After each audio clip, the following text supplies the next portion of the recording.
we're looking for the limit as x approaches 2 of negative 3x over x squared minus 4x plus 4. Now what's different in this problem that we didn't have in the last problem is that this right here, our limiting value is a finite number. It's not infinity. So we're not going to use the same tricks that we used last time.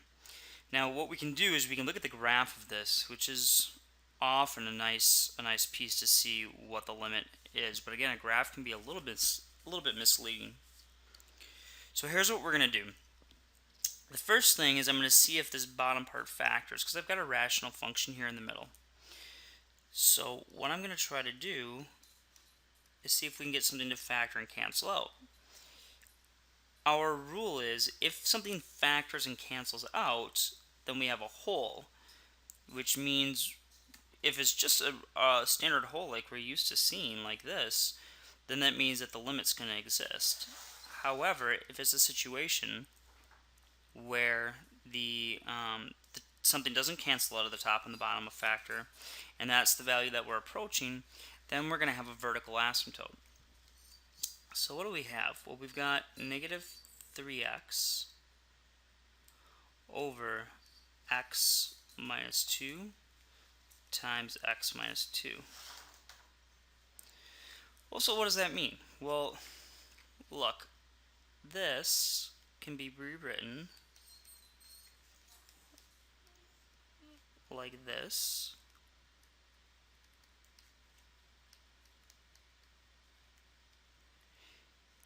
And nothing cancels out of the top and the bottom. You can't cancel this x out with this x. Okay, so our situation here is going to be what happens to this whole function right here as x goes towards 2. And we'll look at it from both sides. So let's take the left-handed limit as x approaches 2 from the left. So it's going to look like this. We have got the limit as x approaches 2 from the left side. Well, what does that mean? It means that we're going to be taking numbers. If here's 2 on the number line, we're going to be grabbing numbers from over here and plugging them into this to see what happens. So let's go see if we can reason through this.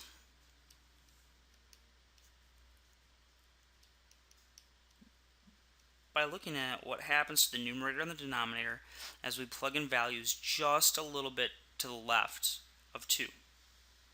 Well, when I plug in a number that's to the left of 2 over here into the numerator, I have a negative 3 times a number that's just a little bit less than 2, but it's going to still be positive, right?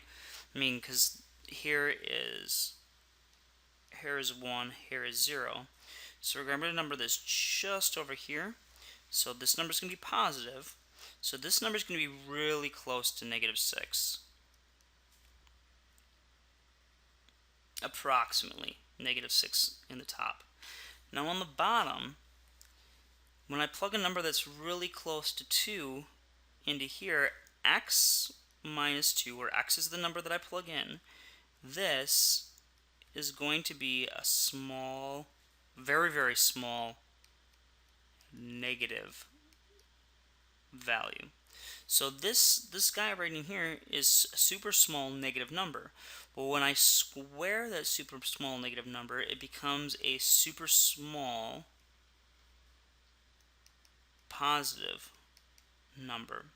So I'm going to take negative 6 and divide it by a really small positive number. For example, you can think about that like negative 6 over 0.001. Right? Well, that becomes negative 6. And if I move 1, 2, 3, 1, 2, so that'd be 1, 2, 3, I've got negative 6,000. If I put it even over an even smaller number, I'm getting more and more negative. So this, guys, you notice that as the two numbers become closer and closer together right here, this guy becomes negative infinity, right?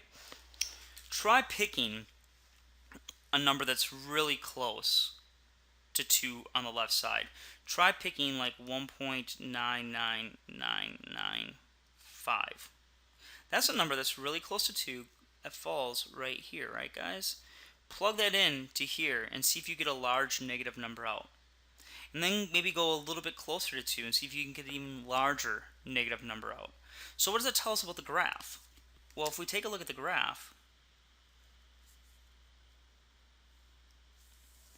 here's 2. It tells us that as we approach 2 from this side, we get more negative and negative numbers. So the function goes down like this, and we can't have it actually equal to 2, right? Because if it's equal to 2, our denominator becomes 0. So we have what we call a vertical asymptote there.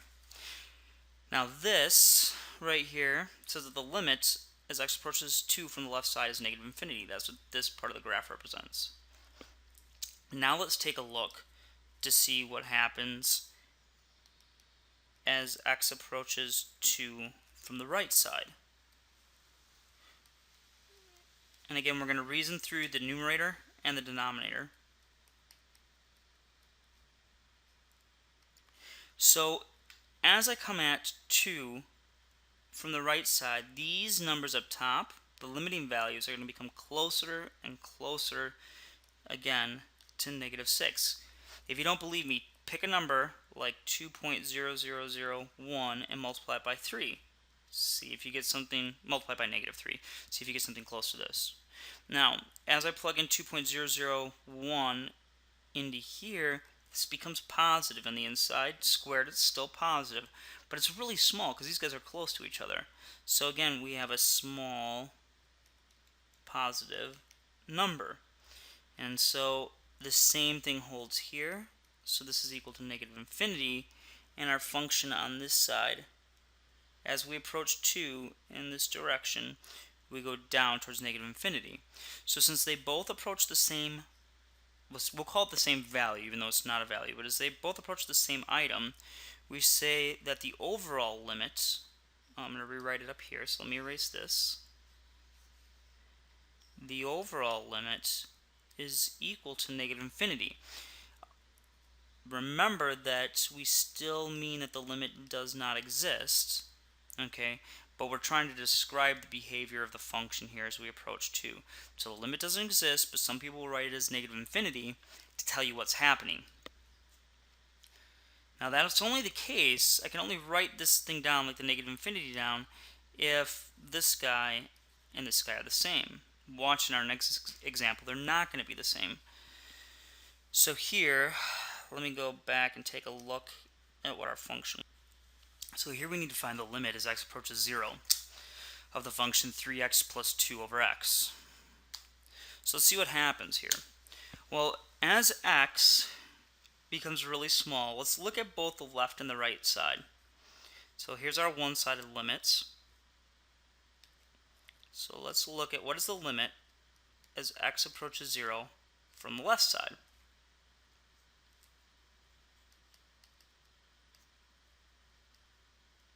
And again, let's look at the numerator and the denominator.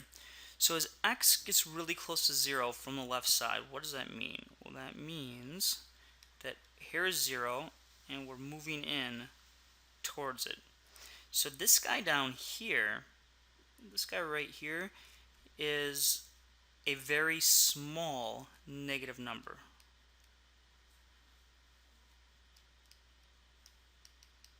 Okay, that's our denominator. This number right here is going to be really, really small, but it's going to be negative. Okay, and that's the important part, knowing whether it's positive or negative. Why is it negative?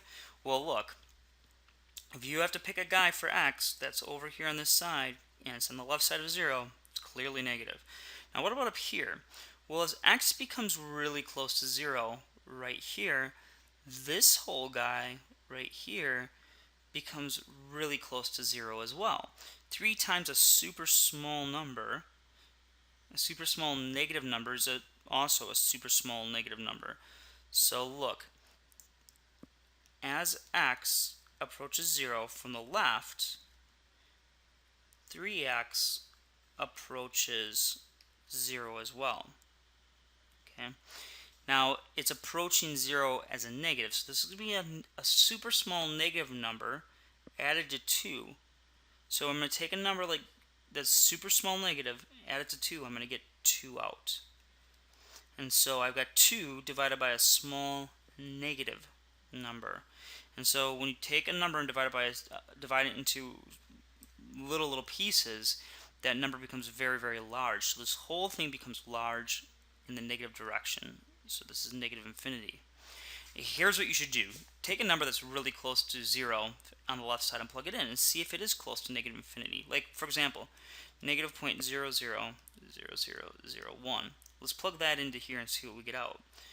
Well, we would have 3 times negative 0.000001 plus 2 all over negative 0.000001.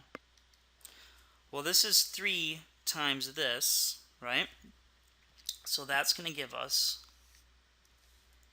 negative 0.000003 plus 2 over negative 0.000001. Now, if I take 2 and I add it to a super small negative number, that's really close to 2. In fact, that's 1.9999. Let's see here. I need 1, 2, 3, 4. Let's see here. What do I have? 5 nines. 1, 2, 3, 4. 1, 2, 3, 4, 5, 6. 1, 2, 3, 4, 5. Perfect. Okay. See how this is about 2? And that's what I was saying up here. Is this gets really close to the number 2. This is really close to the number 2. It's just a little bit less than it, but it's still positive. This guy up here is positive. On the bottom, this guy's negative. And if I just multiply everything by 1, 2, 3, 4, 5, 6 to move, so 10 or 1 with 6 zeros after it, right? Okay. Same thing up here. I get 1 negative, right? Because the bottom's negative. So negative 1999997. See how this is a super large negative number. Okay. So you got to be able to like look at it and try to rationalize what's happening. Now let's look at it from the positive side. So let's take a look at the limit as x approaches 0 from the positive side.